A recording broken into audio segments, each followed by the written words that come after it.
El nuevo ROE laboral colombiano. Uno de los temas trascendentales en Colombia es el tema del sistema de salud. Para esto nos acompaña Gustavo Morales, presidente de ASEMI, a propósito de su participación en el Congreso Nuevo ROE Laboral Colombiano, Retos, Oportunidades y Esperanzas. Gustavo, muchísimas gracias por compartir este espacio con nosotros. Gracias, Natalia, a ti, a todos los amigos de ACOSED y a todos los que nos escuchan. Vamos a tener una charla muy interesante el día del evento y aquí en este momento.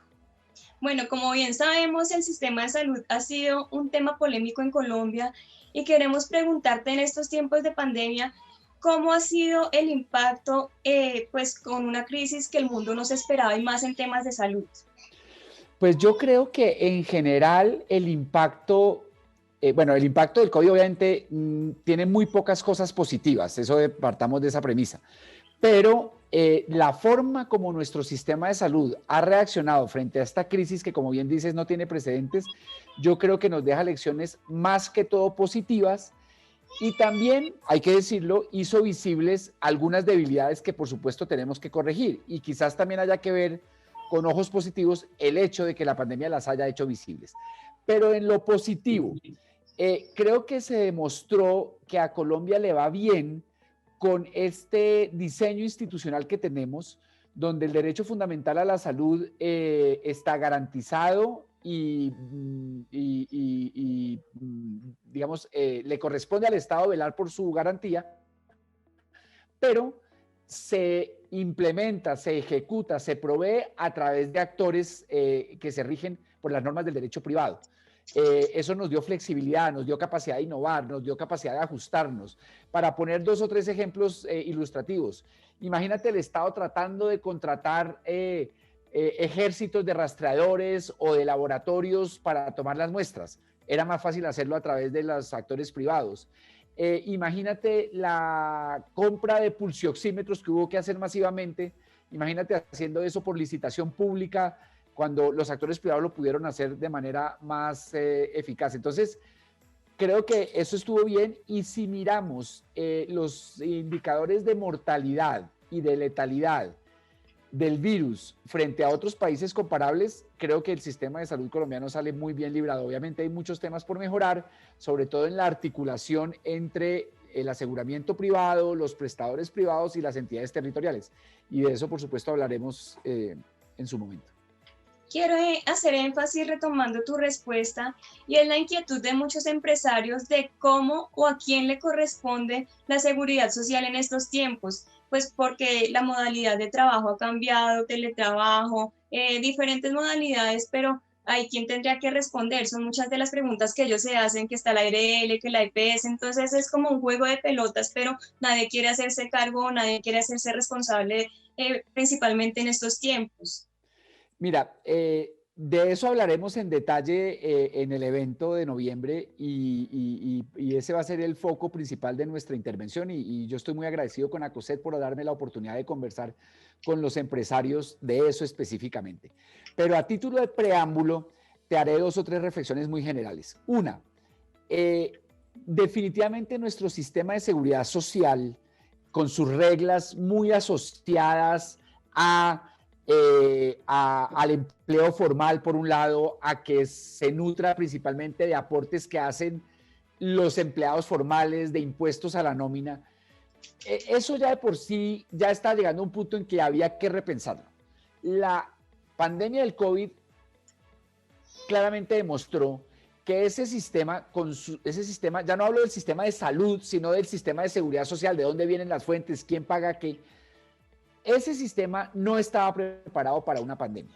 ¿Por qué? Porque en una pandemia, uno, poblaciones enteras, países enteros, tenían que dejar de trabajar, por lo menos durante algunos días o algunas semanas. 2, mucha gente se tiene que quedar en la casa, aún si no está oficialmente diagnosticada como enferma de COVID. Pero se tiene que quedar en la casa por razones de salud pública, porque está la vida en juego. Eso es una situación que los diseñadores de nuestro sistema de seguridad social jamás previeron. Entonces hay una disonancia entre la arquitectura de nuestro sistema de seguridad social y una pandemia tan global y tan generalizada como esta, donde todos nos tenemos que quedar en casa incluso si no estamos enfermos, nos piden que nos quedemos en casa, donde nos piden que no vayamos a sitios públicos, etcétera, etcétera. Y eso genera unos costos. Yo voy a decir algunas cosas un poco, digamos, heterodoxas o por fuera de la sabiduría convencional. A veces hay que preguntarse, ¿hay que pagar por eso? ¿En realidad los paradigmas de siempre aplican? Cuando estamos en una situación de salud pública con millones de personas contagiadas, todavía tenemos que estar pensando en quién paga los 3 días de la persona que no fue a trabajar o los 15 días que no fue a trabajar. Probablemente sí o probablemente no, pero hagámonos la pregunta. Yo estoy invitando a hacer las preguntas.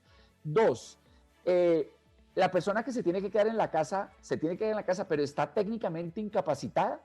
Probablemente no. Entonces, todo el paradigma de regulación, cuyo título grande es incapacidades, de pronto no aplica. De pronto nos tenemos que inventar nuevas categorías que hoy en día no existen. Yo, porque esto es simplemente a título de abrebocas, diría que en la discusión que vamos a tener en noviembre, apunta a eso. ¿A quién paga? Yo no diría que nos estamos tirando la pelota, no.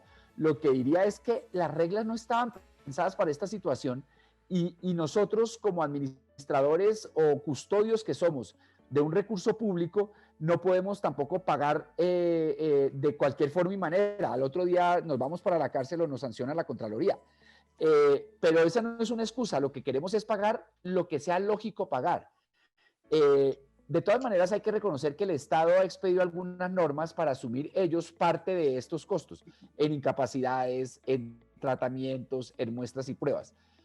Pero todos estamos improvisando, el Estado, los empresarios, las EPS, las ARLs, pero todos queremos ayudar y yo creo que ha habido un diálogo muy interesante entre todos esos actores. Gustavo, otra de las inquietudes es, por ejemplo, este tema de si un trabajador está haciendo su trabajo en casa, pero hace una vuelta personal y aprovecha espacios y le llega a pasar algo, ¿cómo pueden comprobar, cómo hacen para saber quién tiene la responsabilidad en este caso específico? Vuelve y juega. Y ese ejemplo que pones es muy bonito para ilustrar mi punto anterior. Nosotros funcionábamos con paradigmas válidos en tiempos de normalidad. Esos paradigmas ya no funcionan. Por ejemplo, esa distinción entre lo que es accidente laboral o enfermedad laboral y accidente común o enfermedad común, a mi juicio nunca ha tenido mucha lógica para empezar. Pero más allá de eso, claramente en pandemia no tiene lógica, porque en pandemia todos estamos en riesgo y todos estamos trabajando y viviendo de manera amalgamada. Tú y yo y todos nos levantamos a las 6 de la mañana y nos conectamos al celular y ya estamos trabajando desde las cobijas. Entonces, pues si algo nos pasa, pues, no se me ocurre que nos pueda pasar, si algo nos pasa en ese momento, estábamos en el trabajo, no, el lugar de trabajo ya no define el siniestro laboral, porque nadie está en su lugar de trabajo o mucha gente no está en su lugar de trabajo. Entonces, vuelve y juega. Tal vez el título tentativo de mi conferencia es la necesidad de construir nuevos paradigmas y cómo los paradigmas actuales de nuestro régimen de seguridad social son insuficientes para una realidad como la que estamos viviendo. En incapacidades, en esto que mencionas de qué es lo laboral y qué no,